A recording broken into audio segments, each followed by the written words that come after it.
Dovolte mi ještě jednou vás pozdravit a já bych jménem celé naší společnosti a zejména vás, konzultantů, ještě rád oslovil našeho hosta, Briana Tracyho, s několika otázkami, které se sbíral náš kolega Honza Lenner u příležitosti našeho semináře na semináři Briana Tracyho v Praze.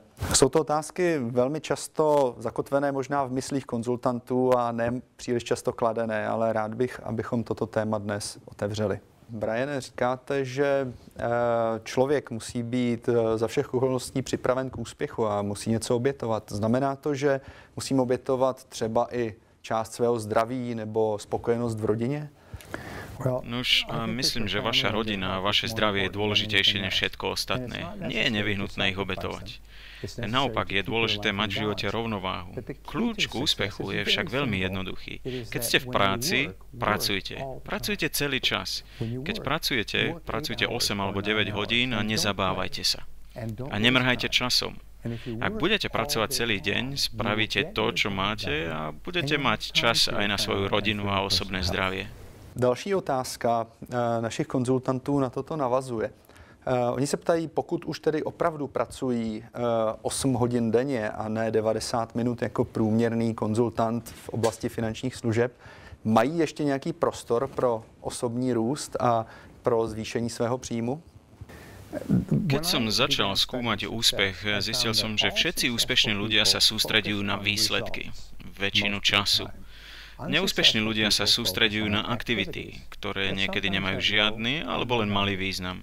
Takže dobré riadenie času, ktoré pomáha ľuďom stanoviť si najdôležitejšie ciele a následne zistiť, čo je to najdôležitejšie, čo môžu vykonať na dosiahnutie daných cieľov a potom robiť tieto veci celý deň, zásadným spôsobom zvyšuje produktivitu.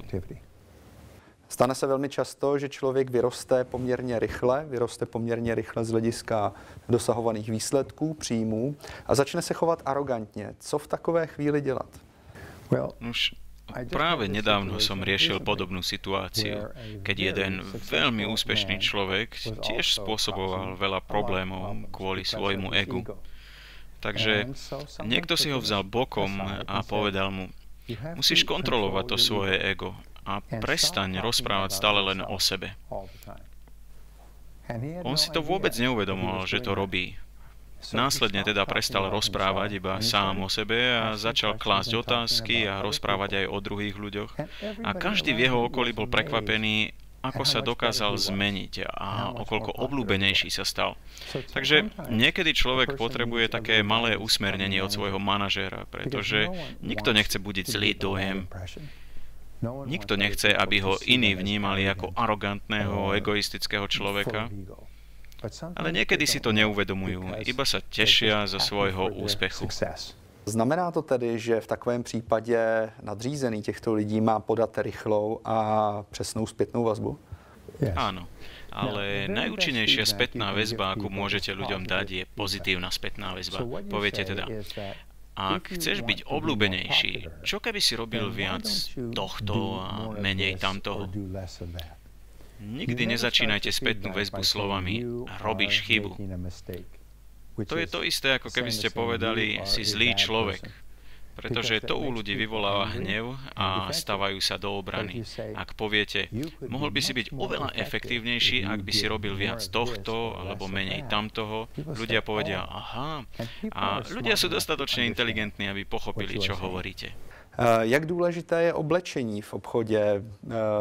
Náš konzultant se ptá, protože zná velmi úspěšného obchodníka, který nedodržuje konvence, na které jsme zvyklými a chodí v džínách a ve svetru. Znamená to, že můžu mít úspěch, i když mám džíny a svetr, anebo že na tom vůbec nezáleží? Niektorí ľudia majú zvláštny talent a zvláštne schopnosti a dokážu byť úspešní bez ohľadu na podmienky. Ale väčšina z nás musí spraviť všetko, čo sa dá, aby sme boli pre druhých akceptovateľnejší. Takže ja považujem správne oblečenie za dôležité. Domnievam sa, že váš výzor napovedá iným, čo si myslíte o samom sebe a čo si myslíte o svojej spoločnosti.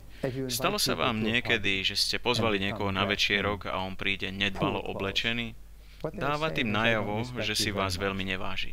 Ak človek nedbá na svoje oblečenie v biznise, naznačuje tým, že si neváži samého seba, alebo si neváži tú druhú osobu. Existujú však výnimky. V Silicon Valley, v Kalifornii, je mnoho mladých ľudí, ktorí zarábajú viac peňazí, než sa im kedykoľvek prisnilo. Oni nosia na sebe otrasné oblečenie. Predháňajú sa jeden pred druhým, kto bude vyzerať horšie. Môžu si to však dovoliť, pretože majú toľko peňazí. A keď tie peniaze stratia, musia si znovu obliecť oblek a vrátiť sa späť do práce. Takže pravidlá obliekania sú dôležité. Jak důležité je dodržovat fair play, férovou hru v obchodě a v managementu? Je to veľmi dôležité, pretože pocit toho, že človek pracuje niekde, kde sa ľudia správajú férovo, je kľúčom k motivácii, kľúčom k angažovanosti a kľúčom k lojalite. Férovosť je niečo ako spravodlivosť. Je to niečo nevyhnutné pre medziľudské vzťahy. U detí, keď sú deti nahnevané, povedia, to nie je fér. Zistili sme, že je nevyhnutné vytvoriť podmienky, kde budú mať ľudia pocit, že toto je férové miesto na prácu, že dostávajú férovo zaplatené a že sa k nim ostatní ľudia správajú férovo. To je veľmi dôležité pre vysokú motiváciu a vysokú morálku. Thank you very much, Brian.